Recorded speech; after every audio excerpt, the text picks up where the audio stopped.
Shalom, Yahweh Hashem Yahweh Shai, Brakata Yahweh, Brakata Yahweh Shai, Brakata Yahweh, Brakata Yahweh Shai, Brakata Yahweh, Brakata Yahweh Shai. Double honors to the apostles and elders, the great millstone, which rule well, and peace and blessings to the Akim out there pushing his word and truth and sincerity with a labor of love. This is Shema, got a quick lesson, and through the Spirit, this lesson is entitled, really ain't named it yet, but basically it's do the work even though you're going through hell. And, the truth of the matter is that, this world we're living in right now is captivity, is hell for the Israelites, for the so-called Negroes, Hispanics, and Native Americans. We don't have a fair shake at life as the same as the other people, these other nations. And, through the Spirit, I've been wanting to compound on hell and do something on that. But I'm going to try to do something here in the future, Abaratazah, but for now, this is a good title because, we still got to go do the work.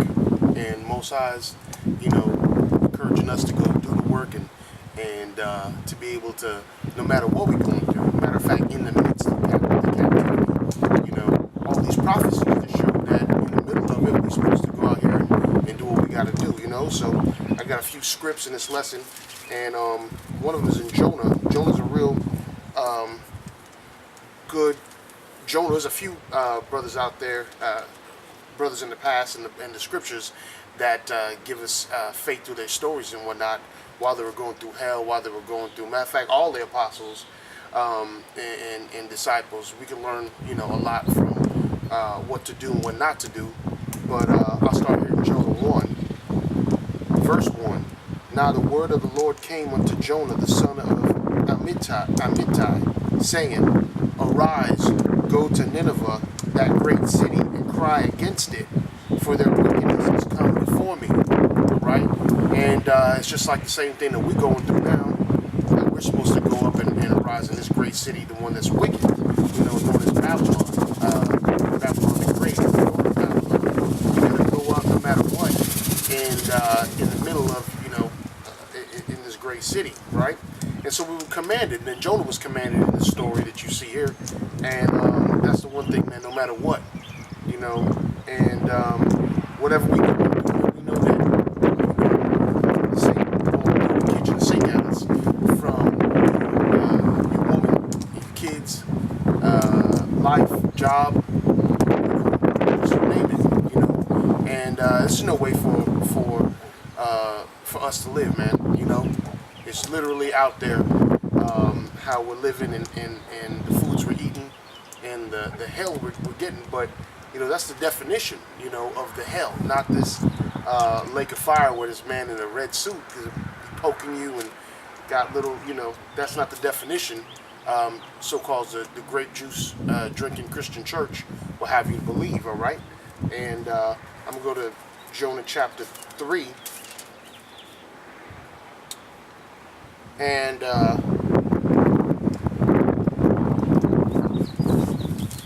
this is Jonah 2, Salakia. Jonah chapter 2, verse 1 and 2. And it said, then Jonah, verse 1, then Jonah prayed unto the Lord, Yahweh Bahashim Yahweh Shai, out of the fish's belly. Verse 2, and said, I cried by reason of mine affliction unto the Most High, and he heard me. Out of the belly of hell cried I, and thou heardest my voice. I'm going to read it again, Salakia. And said, I cried by reason of mine affliction unto the Most High, and he heard me. Out of the belly of hell cried I, and thou heardest my voice. All right? So this is a petition in hell that Jonah cried. All right? So it says right here, was it the belly was it Lake of Fire that he was crying? When people say hell, that's what they believe in. No, that's those are myths, mythological and things that they use to control, Catholic Church and other religions on about the mythical place called hell. But right here it says hell, and he cried out and he petitioned the Lord, right? So we realize that Jonah, in the first chapter, that he was petitioned to go, he was commanded. The Most High, sought after him and said that, I need you to go into this wicked place. And then right here, whenever he caught hell, literally in the belly of the beast, okay, he caught hell, and that was affliction, and he cried out. So that just goes to show you right there that you need to cry out in affliction, and cry out in petition. All right, there's a scripture I'm sure about that where it's real. So James chapter 5 verse 16. All right, because what else are we supposed to do? You can't be too cool while you're going through this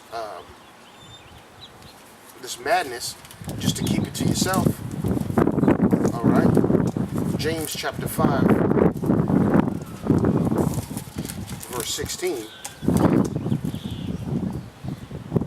And it says, confess your faults to one another, one to another, and pray one for another, that ye may be healed. All right, that's one thing that I had to do to a lot of brethren. You know, going out here where I live, and you know, hey, for right now, most I got me on my own. Okay, pushing this word, and it seemed like it's always something. If it's not the rain we had for last few months, it seemed like every single day.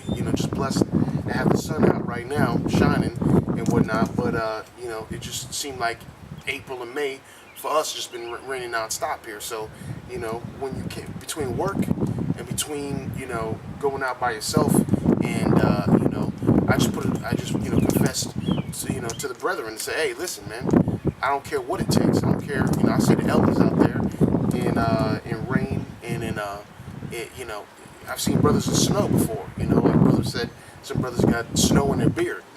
All right, it's so much snow, and so much rain and whatnot, but they still going out there doing what they got to do, right? So that's the conversation that I had with another brother, one to another, right? Just confess your faults one to another and pray for one another. I know the brothers, I can feel, the prayers, you know what I mean? And if anything, Yahushua, Scripture says he intercedes for us, right? On our behalf, right? So that ye may be healed, all right? And it says the effectual, fervent prayer of a righteous man availeth much, all right? So what's a prayer? Prayer is being able to put up petitions, before, Yahweh Hashem Yahushua. Be able to confess towards him what you're going through. I mean, he knows what you're going through. He sees, obviously, even before you go through it, but, it's actually going through the motion. And it says of effectual, fervent prayer. That means, you need to cry out. Hey, that's what Jonah did at that time. I'm sure he wasn't, quiet about it, in literally the belly of the beast in hell. All right? Because going into that blue letter of that word, hell. Probably pull it up. The blue letter Bible.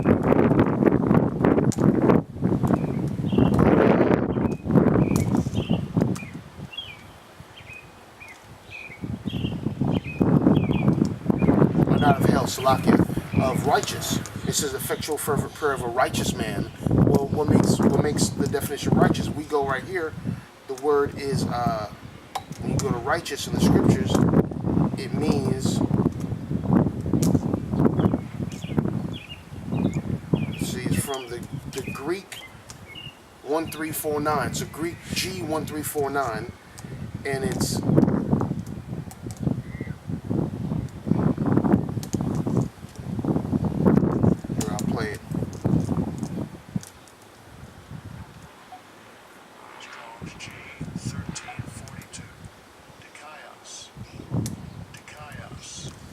so the word is dikaios, all right, for righteous. And basically it says right here, righteous, observing divine laws.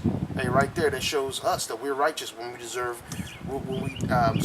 observing the divine laws of the Most High that was given to Israel, only to Israel, all right. So right there it says righteous, observing divine laws. Virtuous, keeping the commands of the Most High, commands of God, it says. So that right there just shows you exactly. Diakos, by implication, holy. All right. So that's what righteous is, the fervent, effective man prayer of a righteous man, of a man that's observing the laws of Yahweh Shem Yahushua, right? So no matter what, during this time and situation where, it seemed like work, your girl, seemed like every single time I wanted to go out, to push this word, it feels like, something come up. Captivity, bottom line. But kept on pushing through, Ain't hear, from the brothers, ain't hear from, but that's cool still, just saying, hey, let me do what I got to do, put prayers up and no matter what. And, confessing one to another, still kept up with some brothers and say, hey, listen, no matter what, I'm going to go ahead and push through and, come out. And I don't care what the situation is, what the clouds or the weather has for me, right? So that's what Jonah did in the scriptures, all right? Let's get some more scriptures out. And we're supposed to do that. That was our commandment. 2 Timothy chapter 4, verse 2.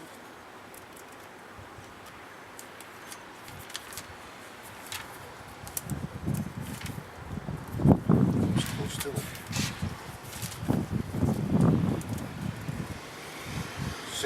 2 Timothy, Titus, 2 Timothy chapter 4, verse 2 says, preach the word, be instant, in season, out of season, reprove, rebuke, exhort, with all long suffering and doctrine. All right? So right there it says, preach the word, be instant, in season, and out of season. Right? And some of the brothers broke down before about the season is like any weather. All right? You're supposed to be ready, Obviously, if it's too ridiculous, and a lot of times that's what I was facing out here in the Midwest with, who knows what the reason is. It's just that time, and we know, but still, in season and out of season, right? And so, get another scripture. This is, you're going through it, you still gotta put it up, no matter what. All right? This is Job. We can go to Job. Job. All right. Chapter. Let's go to chapter 3. Job caught hell, right? You know the story of him, and that was actual hell. See, it's not what a lot of people thought, man.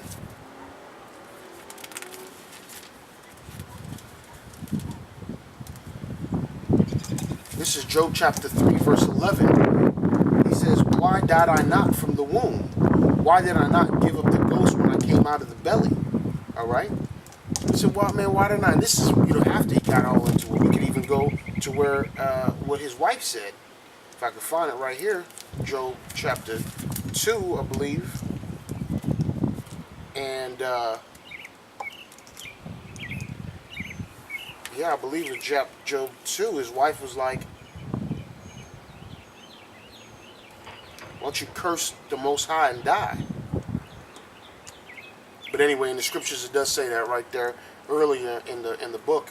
And, his wife had said, listen, why don't you just curse the Most High and die? Why don't you just crawl up in a hole somewhere and that's how serious and lack of faith it was, for her, first of all.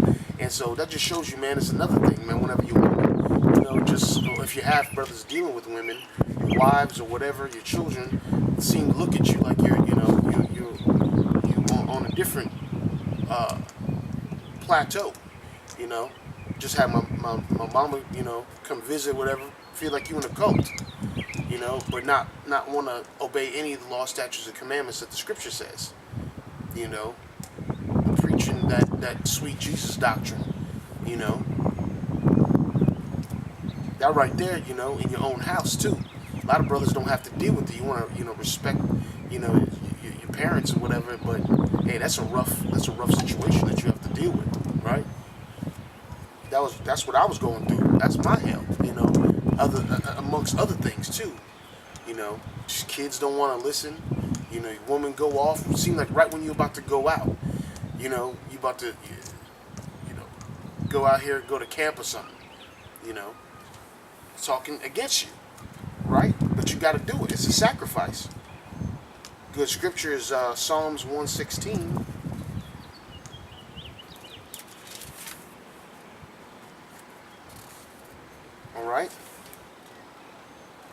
verse 17 says, I will offer to thee the sacrifice of thanksgiving and will call upon the name of the Lord. All right? So you see right there, the sacrifice is something that you got to put up. Let me see if I can find that in the scriptures.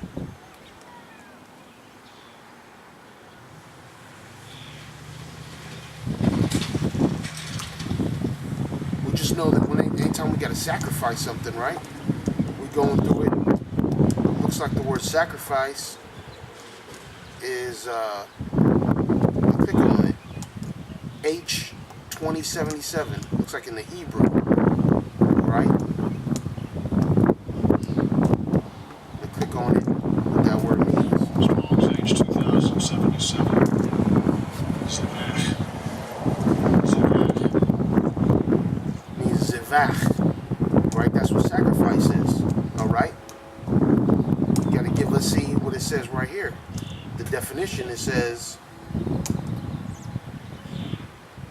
slaying, hence the flesh, or slaying of animals. So, hey, right. So, I mean, that's a good definition right there. The slaying of the flesh, the sacrifice. You sacrifice, there's a scripture that says the spirit is willing, but the flesh is weak.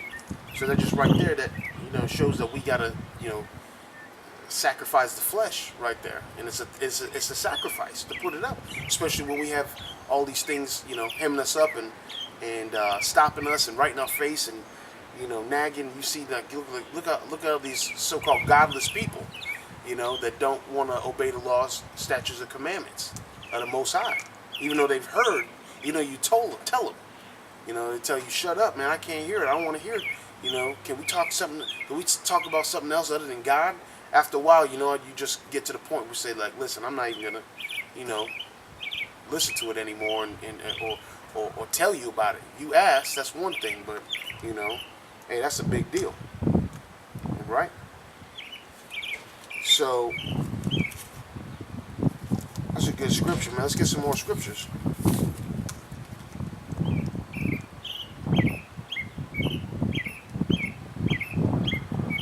This is, we're supposed to come out, we're supposed to do this. This is Sirach chapter 39, verse 1. Sirach chapter 39, verse 1. Let's see if I have that down.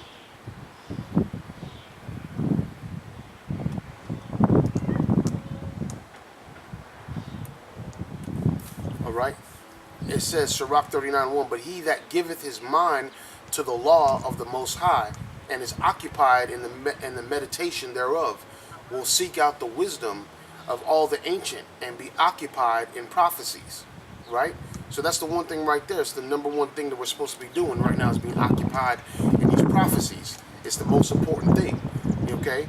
And the prophecies right now, I mean, we could be learning about a lot of different things in our history, and we know, and pushing forth whatever, right? And being a babe in this truth for the last year and a half and change, but you start learning about a lot. But we just about, Lord, we think in the 11th hour, right? And so we really just need to push these prophecies, all right, and be occupied is the most important thing, all right, coming out of our mouth. Okay, there's another scripture for that too. I got here is 2nd Ezra.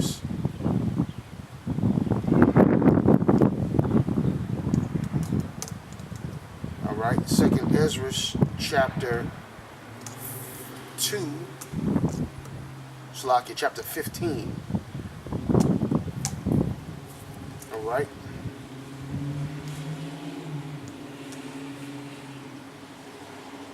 Found the verse. All right, this is verse 3. Fear not the imaginations against thee.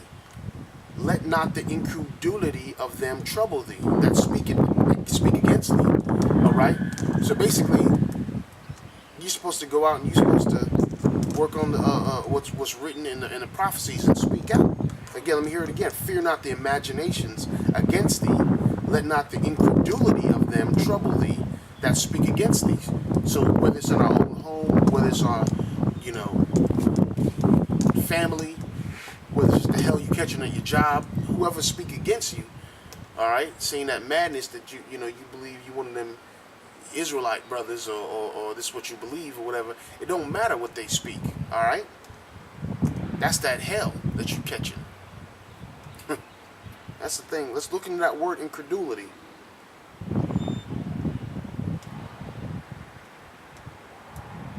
All right. This is the meaning of incredulity. It says the state of being unwilling or unable to believe something.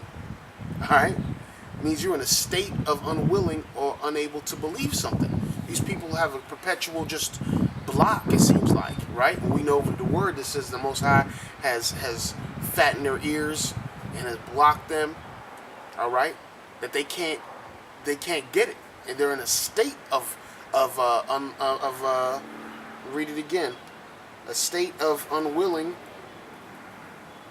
a state of being of unwilling or unable to believe something, right?